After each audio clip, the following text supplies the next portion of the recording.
Terve ja tervetuloa taas uuden videon pariin.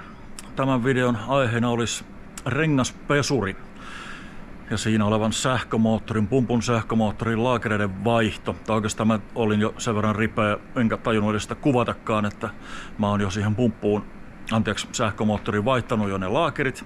Mulla oli tossa yksi semmonen sähkömoottori niin varalla. Mä tein sen tossa niin valmiiksi ja sitten tämä sähkömoottori, mikä tästä rengaspesurista irrotetaan, ne jää mulle taas sitten niin vaihtomoottoriksi. Eli sitten mä vaihdan siihen jossain kohtaa laakerit valmiiksi, kun tarvetta semmoiselle ilmenee. Mutta katsotaan vähän millainen laite, rengaspesuri, pyöräpesuri nyt on kysymyksessä. Tällainen laite kysymyksessä, eli ruotsalainen Dresster Power Wash-merkkinen laite. Ja näitä on Suomessa todella paljon, satoja, tuhansia kappaleita, ehkä tuhansia, mutta useita satoja, yksi myydympiä rengaspesureita. Ja tuolta pitää irrottaa noin paksut putket. Näytän tuolta noin irti.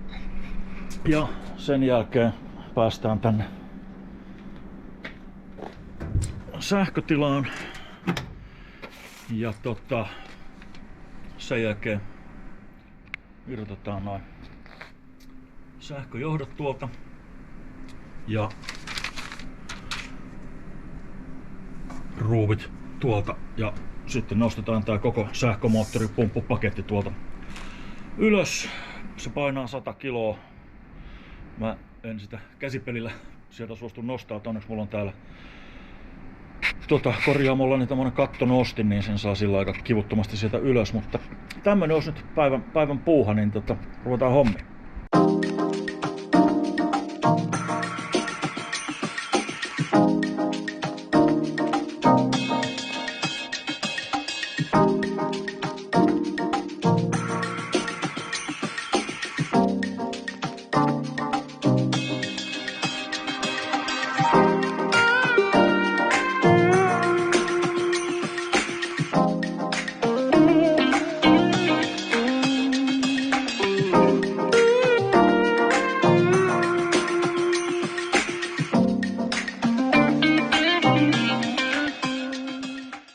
Tässä on tosiaan näissä tämän tyyppisissä rengaspesureissa tai pyöräpesureissa on ongelmana, että täältä pääsee kosteutta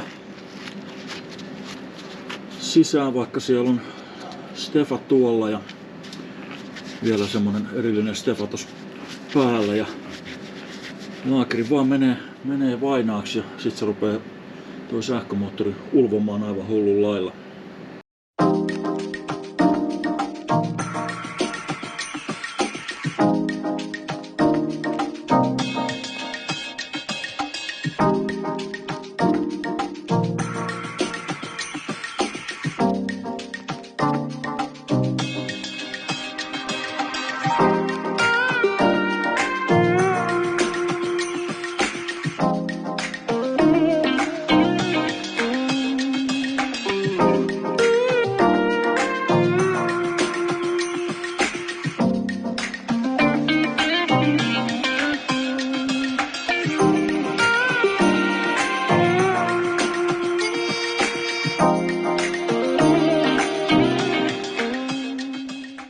Sähköt on nyt kytketty ja mä aina tarkistan vielä muutamaankin kertaa, että kaarvasti kaikki värit menee oikein ja katsotaan vielä tärkeää, että maadotusruuvi on kunnolla kiinni ja sitten ei muuta kuin vaan tosta vedon poistajat paikalleen ja tää sähköhomma rupeaa olemaan sitten tehty. Sitten on vielä noita pesuputket tuolla pesutilassa. Se on sitten viimeinen homma ja ei muuta kuin nyt mä tarviin 2 kättä, niin mä laitan ton sähkötilan kannen kiinni. Nyt olisi noin pumpun putketkin vielä tuossa kiinni ja tiivisteliimat on tuolla pumpun lohkojen välissä ja kaikki poltit on kiinni. Ja en mä tiedä, mun mielestä tää rupesi olemaan koekäyttöön vaille valmis, mutta mä en sitä nyt tee tähän videoon. Eipä sen ole paljon mitään näkemistä, kun mä katson, että kaikki pyörii ja that's it. Niin, sitä mä en huomannut kuvata, mä vaihdan tän etumaisen akselin. Elikkä siellä on tiivisteliimat tuolla, ei pääse vettä sisään, ja mä lainoin sinne uudet laakerit, uudet stefat. Ja mulla oli tämmönen akseli valmiina, niin se on kondiksessa. Tämänkin akseli on kondiksessa, sen puolesta taas niinku valmista kamaa. Pesuri olisi nyt kunnossa.